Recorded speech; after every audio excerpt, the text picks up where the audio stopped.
दोस्तों, प्री 2025 को ध्यान में रखते हुए इकोनॉमी के इंपॉर्टेंट कॉन्सेप्ट से रिलेटेड एक सीरीज में लेकर आया हूं और इसका नाम है कॉन्सेप्ट समझो सीरीज। और आज इसके अंदर जिस इंपॉर्टेंट कॉन्सेप्ट पर हम फोकस करने वाले हैं वो है वेरिएबल रेपो रेट।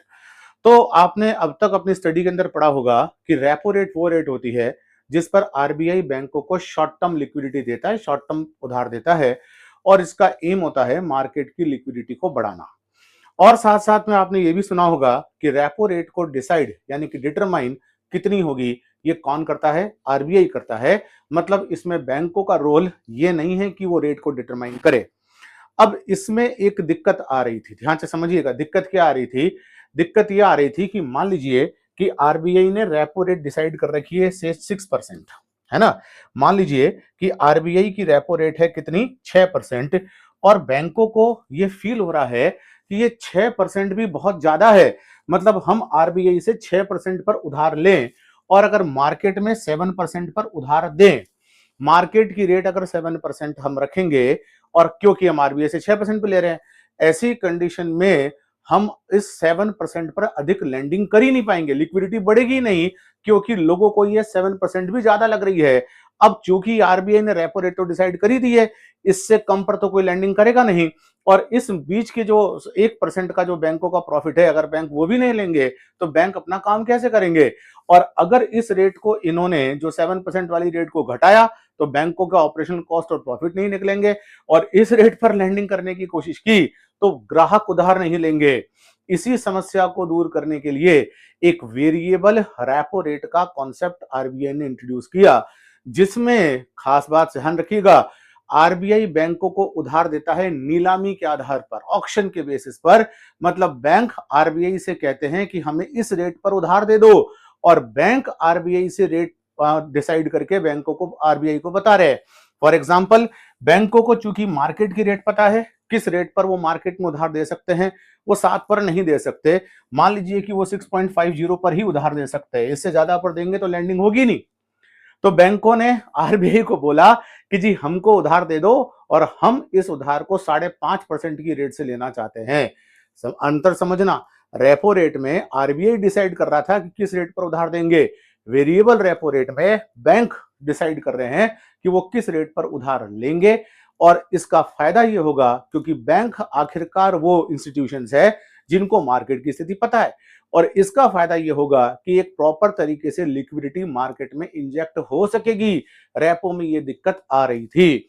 तो ये जो वेरिएबल रेपो रेट है, इसमें बैंक नीलामी के माध्यम से, है ना, ऑक्शन के माध्यम से क्या करते हैं, एक डेफिनेट रेट से आरबीआई से पैसा लेते हैं, 2 दिन से लेकर 14 दिन तक, और ज्यादा भी हो सकता है, 1 साल से ज्यादा नहीं हो सकता, लेकिन इन जनरल ये 2 दिन से लेकर 14 दिन तक की लैंडिंग होती है उस प्रॉपर रेट पर, जिस रेट पर बैंक निर्धारित करते हैं। रेपो में निर्धारित कौन कर रहा था? रेपो में निर्धारित आरबीआई कर रहा था, और ये मार्केट से कई बार मिसमैच होती थी। लेकिन वेरिएबल रेपो रेट में बैंक चूंकि डिटरमाइन कर रहे हैं तो ये मार्केट से कई बार मैच्ड होती है। और इसकी खासियत क्या है? सबसे पहले इसके अंदर एक ऑक्शन मैकेनिज्म आता है। ऑक्शन मैकेनिज्म का मतलब क्या होता है? आरबीआई नीलामी आयोजित करवाता है। आरबीआई कहता है कि जी हम उधार देना चाहते हैं, आप नीलामी के थ्रू हमें बताइए, मतलब आप हमें बोली लगाइए कि कितनी रेट पर उधार लेना चाहते हैं। बैंकों ने नीलामी की बोली लगाई 5.5%, 5.7%, एनीवे जो भी बोली लगाई, वो बोली जनरली वो बोली होगी, वो रेट होगी जिस रेट को मार्केट में लिक्विडिटी इंजेक्ट करने का लाभ मिलेगा, है ना।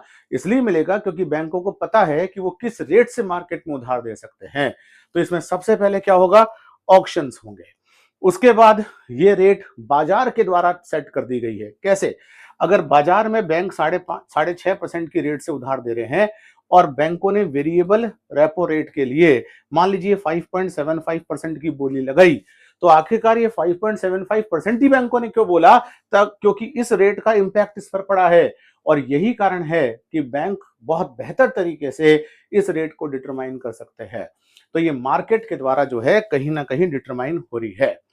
उसके बाद इसको फ्लोर रेट भी माना गया। ऐसा बिल्कुल नहीं कर सकते कि आप इसको रिवर्स रेपो रेट से भी घटा दो।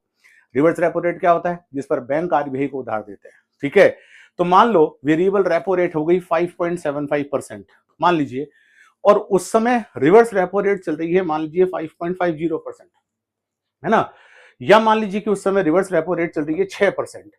अब जरा ये देखिए कि बैंक आरबीआई से 5.75% पर उधार ले, 5.75% से उधार लें और 6% पर आरबीआई को उधार दे दे, लिक्विडिटी बढ़ाने की बजाय आरबीआई को ही रिवर्स रेपो रेट से उधार देना शुरू कर दे और आरबीआई को बोले जी आप ही ने तय किया था इसलिए हम दे रहे हैं। बैंक ऐसा नहीं कर सकते और ना करें। इसके लिए जरूरी क्या है कि ये रिवर्स रेपो रेट से कम नहीं होगा। वेरिएबल रेपो रेट मतलब अगर रिवर्स रेपो रेट किसी समय चल रही है 6%, तो वेरिएबल रेपो रेट 6% या इससे ज्यादा ही होगी, ताकि इस तरह के आर्बिट्रेज यानी कि दो इंटरेस्ट रेट के डिफरेंसेस से जो कई बार बैंक्स लाभ उठा लेते हैं वो नहीं उठा सके। ओरिजिनल मोटिव जो है रेपो का वो पूरा हो और वो ये है कि मार्केट में लिक्विडिटी बढ़े और इसका फाइन ट्यूनिंग के लिए उपयोग किया जाता है। फाइन ट्यूनिंग का मतलब होता है मार्केट में लिक्विडिटी का घटने पर रेपो का ऑपरेशन होता है और वो वास्तव में हो सके इसके लिए इसको मार्केट ओरिएंटेड बनाओ, इसके लिए इसको मार्केट से लिंक करो और मार्केट की बेहतर कंडीशन कौन समझते हैं? बैंक समझते हैं। इसीलिए इसको यूज किया जा रहा है और ये है वेरिएबल रेपो रेट जो कहीं ना कहीं आपके एग्जामिनेशन पॉइंट ऑफ व्यू से बड़ी इंपॉर्टेंट है। इस पर पूरी ढंग से नजर बनाए रखिएगा और इसी तरह से कॉन्सेप्ट समझो सीरीज में मेरे साथ जुड़िए ताकि मैं रिमेनिंग डेज में जो प्री के बाकी है आपके साथ डिफरेंट डिफरेंट कॉन्सेप्ट्स को लेकर आ सकूं। Thank you so much.